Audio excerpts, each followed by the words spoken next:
The Vigilant left Valparaiso March 25, and on April 2 was driven considerably south of her course by exceptionally heavy storms and monster waves.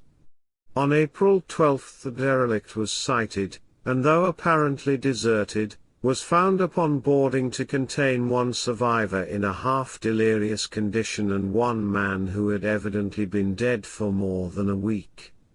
The living man was clutching a horrible stone idol of unknown origin, about a foot in height, regarding whose nature authorities at Sydney University, the Royal Society, and the museum in College Street all profess complete bafflement, and which the survivor says he found in the cabin of the yacht, in a small carved shrine of common pattern.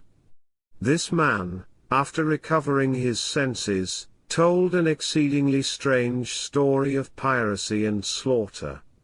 He is Gustav Johansen, a Norwegian of some intelligence, and had been second mate of the two-masted schooner Emma of Auckland, which sailed for Callao February 20 with a complement of 11 men.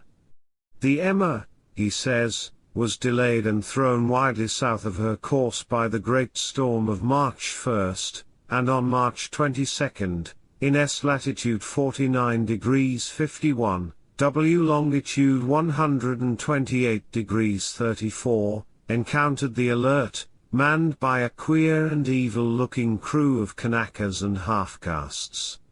Being ordered peremptorily to turn back, Captain Collins refused, whereupon the strange crew began to fire savagely and without warning upon the schooner with a peculiarly heavy battery of brass cannon forming part of the yacht's equipment. The Emma's men showed fight, says the survivor, and though the schooner began to sink from shots beneath the waterline they managed to heave alongside their enemy and board her, grappling with the savage crew on the yacht's deck, and being forced to kill them all, the number being slightly superior, because of their particularly abhorrent and desperate though rather clumsy mode of fighting. 3 of the Emma's men, including Captain Collins and First Mate Green, were killed, and the remaining 8 under Second Mate Johansen proceeded to navigate the captured yacht, going ahead in their original direction to see if any reason for their ordering back had existed. The next day, it appears, they raised and landed on a small island, although none is known to exist in that part of the ocean, and 6 of the men somehow died ashore, though Johansen is queerly reticent about this part of his story, and speaks only of their falling into a rock chasm. Later, it seems, he and one companion boarded the yacht and tried to manage her, but were beaten about by the storm of April 2. From that time till his rescue on the 12th the man remembers little, and he does not even recall when William Bryden, his companion, died.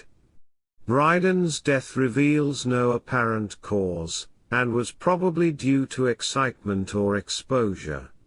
Cable advices from Dunedin report that the Alert was well known there as an island trader, and bore an evil reputation along the waterfront.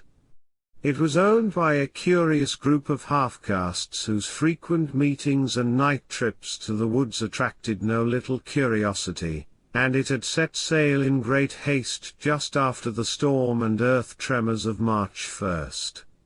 Our Auckland correspondent gives the Emma and her crew excellent reputation, and Johansen is described as a sober and worthy man. The Admiralty will institute an inquiry on the whole matter beginning tomorrow, at which every effort will be made to induce Johansen to speak more freely than he has done hitherto. This was all, together with the picture of the hellish image, but what a train of ideas it started in my mind. Here were new treasuries of data on the Cthulhu cult, and evidence that it had strange interests at sea as well as on land. What motive prompted the hybrid crew to order back the Emma as they sailed about with their hideous idol? What was the unknown island on which 6 of the Emma's crew had died, and about which the mate Johansen was so secretive? What had the Vice Admiralty's investigation brought out, and what was known of the noxious cult in Dunedin? And most marvelous of all, what deep and more than natural linkage of dates was this which gave a malign and now undeniable significance to the various turns of events so carefully noted by my uncle?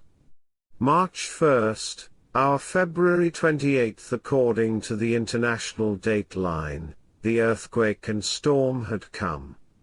From Dunedin the Alert and her noisome crew had darted eagerly forth as if imperiously summoned, and on the other side of the earth poets and artists had begun to dream of a strange, dank cyclopean city whilst a young sculptor had moulded in his sleep the form of the dreaded Cthulhu. March 23d the crew of the Emma landed on an unknown island and left 6 men dead.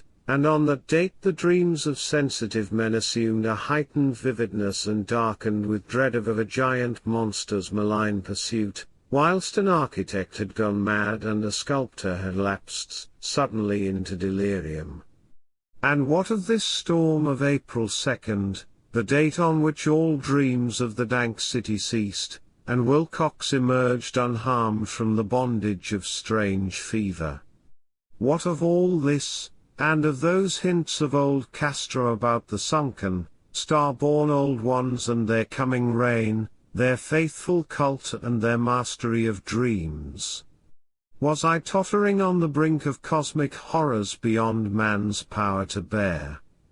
If so, they must be horrors of the mind alone, for in some way the 2nd of April had put a stop to whatever monstrous menace had begun its siege of mankind's soul. Thank you for joining us here in Arkham. I am Dr. Henry Armitage of Miskatonic University, and this has been a reading from the works of H.P. Lovecraft.